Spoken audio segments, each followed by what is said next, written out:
Bismillahirrahmanirrahim. Assalamualaikum warahmatullahi wabarakatuh. Selamat pagi, selamat siang, dan selamat berjumpa kembali dengan kita khususnya dalam pembelajaran PPKN. Kepada anak-anakku semuanya yang kami sayangi, kelas 12, baik 12 BDP maupun kelas 12 ATP yang berbahagia. Sebelum kita belajar, marilah kita berdoa dulu. Semoga apa yang kita harapkan dapat hendaknya dikabulkan oleh Allah Subhanahu wa Ta'ala. Berdoa, mulai.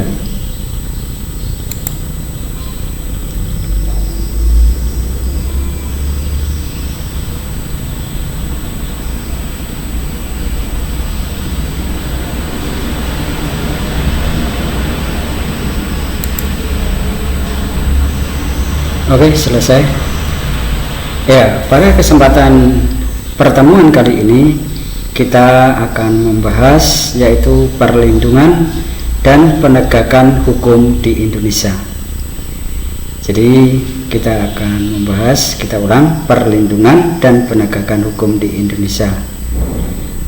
Namun sebelum kita bahas lebih lanjut, kita lihat peta konsepnya, yang mana pada materi kali ini kita klasifikasikan menjadi 3 konsep. Yang pertama yaitu hakikat perlindungan dan penegakan hukum. Kemudian yang B, peran lembaga penegak hukum dalam menjamin keadilan dan kedamaian. Yang C, dinamika pelanggaran hukum. Jadi ada 3 konsep, 3 materi yang akan kita bahas. Namun karena sesuatu konsep yang mana dari A, B, C ini nanti akan kita bagi menjadi 2 pertemuan. Jangan lupa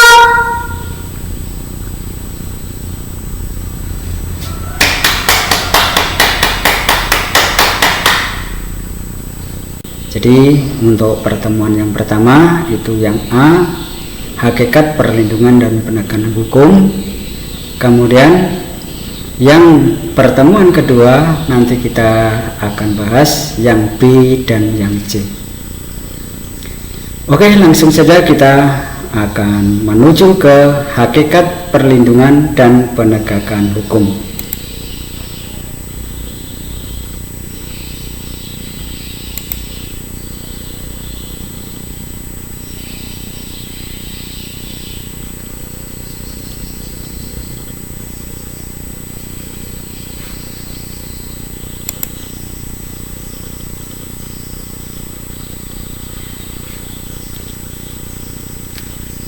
Oke, sebelum kita membahas hakikat perlindungan dan penegakan hukum, kita alangkah baiknya mengetahui dulu apa tujuan pembelajaran pada pertemuan yang pertama ini. Tujuan pembelajaran pada kali ini yang pertama adalah menjelaskan pengertian hukum. Kemudian tujuan pembelajaran yang kedua menjelaskan perlindungan dan penegakan hukum. Yang ketiga yaitu menunjukkan faktor-faktor penegakan hukum. Jadi setelah selesai kita mempelajari dari materi ini, kita harapkan kepada anak-anakku semua bisa mencapai tujuan pembelajaran yang tertuang tersebut. Yang pertama, langsung saja kita akan menjelaskan pengertian hukum. Apa itu pengertian hukum? Pengertian hukum adalah kumpulan peraturan yang mengatur tingkah laku manusia di dalam masyarakat dan terdapat sanksi bagi para pelanggarnya. Hukum mempunyai sifat memaksa, mengikat, dan mengatur hubungan manusia dengan manusia, manusia dengan masyarakat, serta masyarakat dengan masyarakat. Kita ulang, pengertian hukum adalah kumpulan peraturan-peraturan yang mengatur tingkah laku manusia di dalam masyarakat dan terdapat sanksi bagi para pelanggarnya. Hukum mempunyai sifat memaksa, mengikat, dan mengatur hubungan manusia dengan manusia, manusia dengan masyarakat, serta masyarakat dengan masyarakat. Kemudian dari pengertian ini, apa kiranya unsur-unsur hukum itu? Oke, unsur-unsur hukum yang pertama, hukum itu adalah sebagai pengatur tingkah laku manusia, seperti dalam pengertian tadi, yang mana hukum adalah mengatur tingkah laku manusia. Nah, jadi di sini unsur hukum adalah sebagai pengatur tingkah laku manusia. Kemudian unsur yang kedua, hukum dibuat oleh badan yang berwenang atau yang berwajib. Jadi artinya dalam suatu negara hukum harus ada badan berwajib untuk membuat hukum itu tadi. Tidak semua orang boleh menentukan hukumnya sendiri, tapi harus ada badan tertentu. Kemudian yang ketiga, hukum bersifat memaksa. Nah, tadi di pengertian juga sudah disampaikan, yaitu sifat-sifat hukum. Apa tadi sifat-sifat hukum?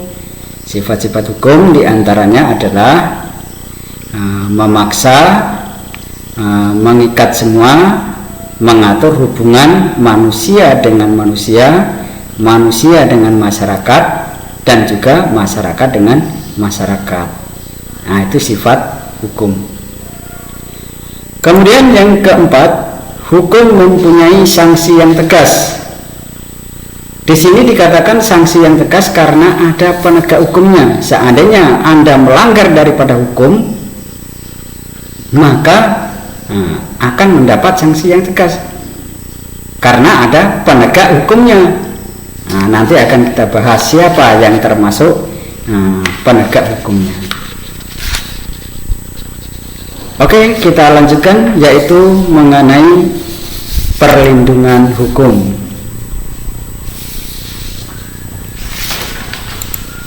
Apa itu perlindungan hukum?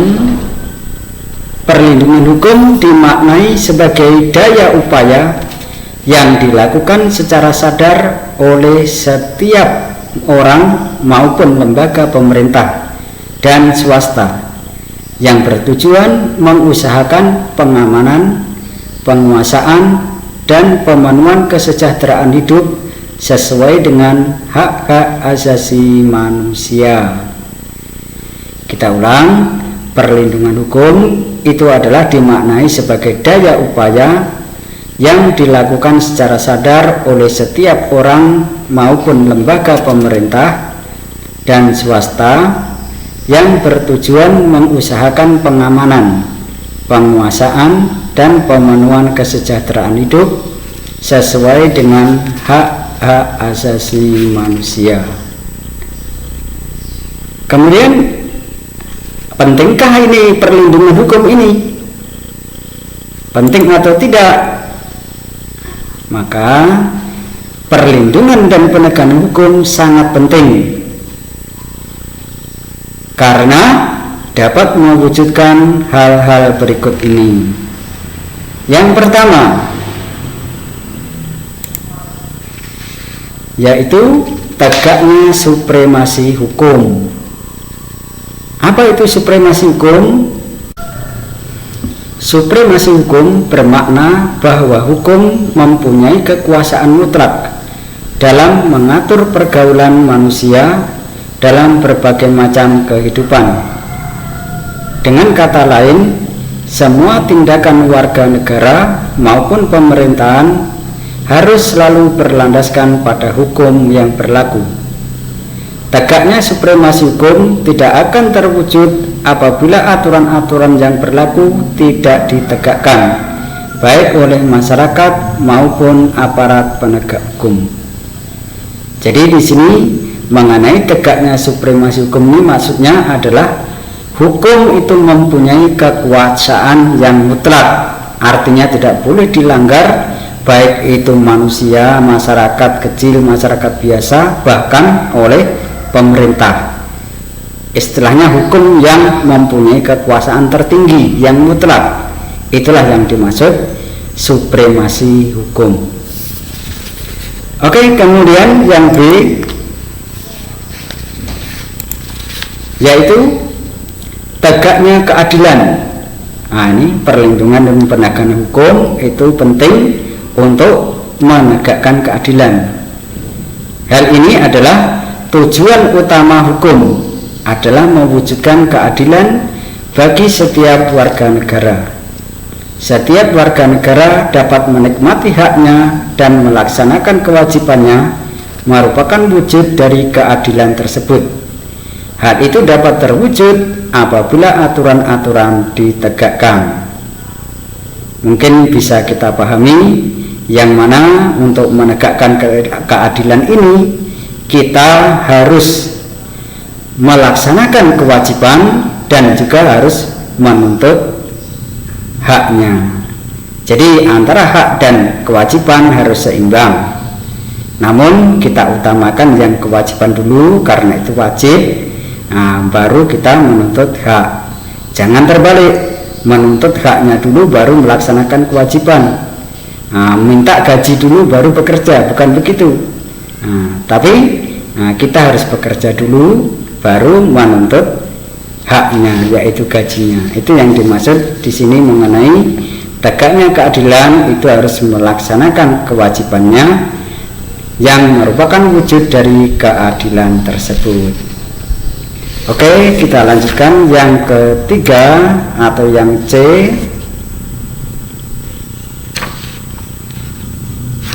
yaitu mewujudkan perdamaian dalam kehidupan di masyarakat.